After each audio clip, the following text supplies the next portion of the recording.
사랑의 하나님, 제가 말씀을 읽게 해주셔서 감사해요. 나의 머리로 이해하는 것이 아니라 성령님께서 도와주셔서 하나님의 말씀을 정확하게 깨닫고 힘을 듬뿍 얻게 해주세요. 예수님의 이름으로 기도드립니다.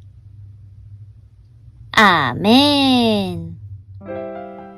안녕 친구들, 오늘 읽을 말씀은 출애굽기 22장이에요. 22장에서는 재산에 관한 법, 여러가지 관계에 관한 법 이야기가 등장해요. 오늘의 간단 설명.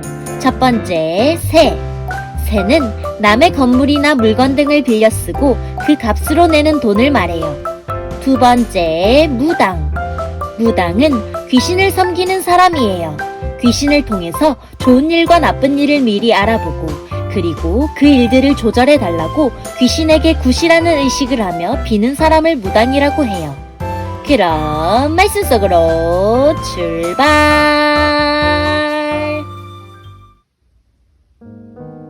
어떤 사람이 소나 양을 훔친 다음에 그것을 잡거나 팔았으면 그는 소 한 마리는 소 5마리로 양 한 마리는 양 4마리로 갚아라. 도둑이 밤에 남의 집을 뚫고 들어가다가 발견되어 맞아 죽었다면 죽인 사람에게는 죄가 없다.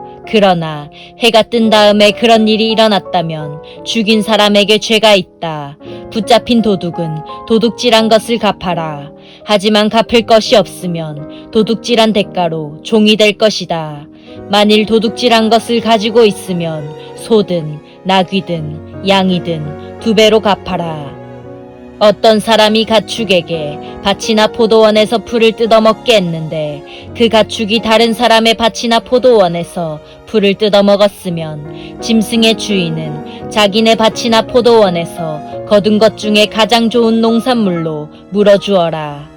불이 나서 가시나무로 옮겨붙어 이웃의 곡식이나 아직 밭에서 자라고 있는 곡식이나 밭 전체를 태웠으면 불을 낸 사람은 그것을 다 물어주어라. 어떤 사람이 이웃에게 돈이나 물건을 맡겨두었는데 그것을 맡고 있던 집에 도둑이 들었을 경우 만약 도둑이 붙잡히면 도둑은 2배로 갚아라.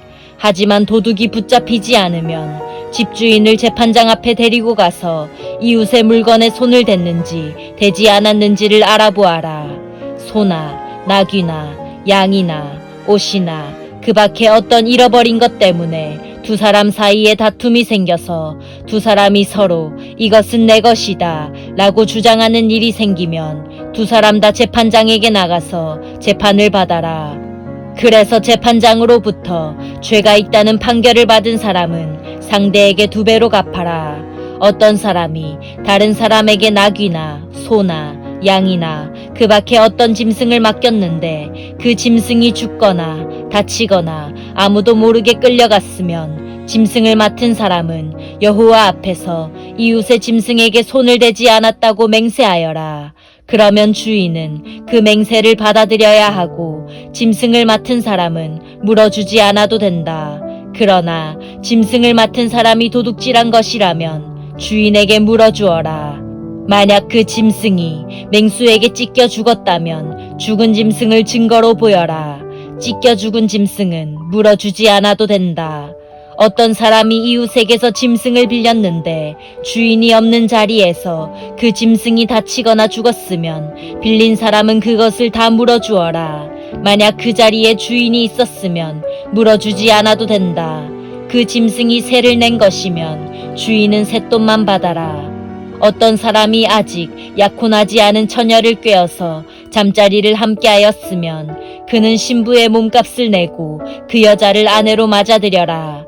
그러나 만약 여자의 아버지가 자기 딸을 그에게 주지 않겠다고 하면 그는 순수한 처녀로 시집가는 신부의 몸값과 똑같은 돈을 치러야 한다. 무당은 살려두지 마라. 짐승과 잠자리를 함께하는 사람은 죽여라. 여호와 외의 다른 신에게 제물을 바치는 사람은 없애버려라. 나그네를 억누르거나 학대하지 마라. 너희도 이집트 땅에서 나그네였다는 것을 잊지 마라. 과부나 고아를 괴롭히지 마라.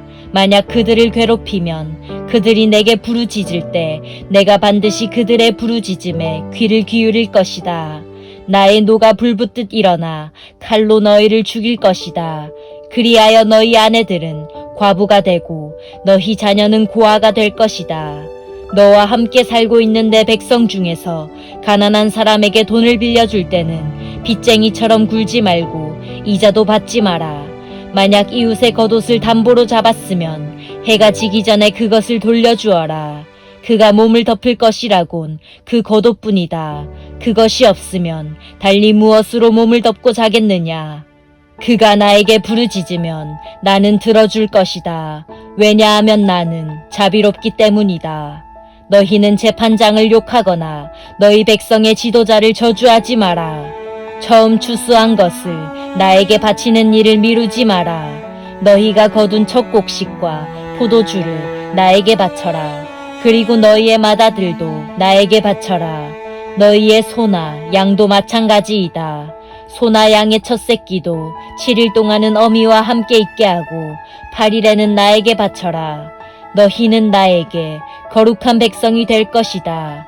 그러므로 너희는 들에서 맹수에게 찢겨 죽은 짐승의 고기를 먹지 말고 그런 고기는 개에게 주어라. 짜잔! 여기까지가 출애굽기 22장이에요. 말씀 꿀단지 맛있게 먹었나요? 오늘도 잘 들어줘서 고마워요. 옛날에 하나님께서는 이스라엘 백성들을 위해서 수많은 법을 알려주셨네요. 그쵸? 그때와 지금의 문화는 많이 달라져서 때로는 우리의 머리로 이해되지 않는 것들이 있을 수도 있어요. 그래도 그때나 지금이나 변함없는 것은 우리는 하나님의 말씀을 따라야 한다는 것. 우리는 오늘날 우리에게 전해지는 하나님의 말씀들을 지혜롭게 깨닫고 그 말씀을 따라 살아가야 돼요. 이 사실을 기억하며 함께 살아갑시다. 그럼 안녕!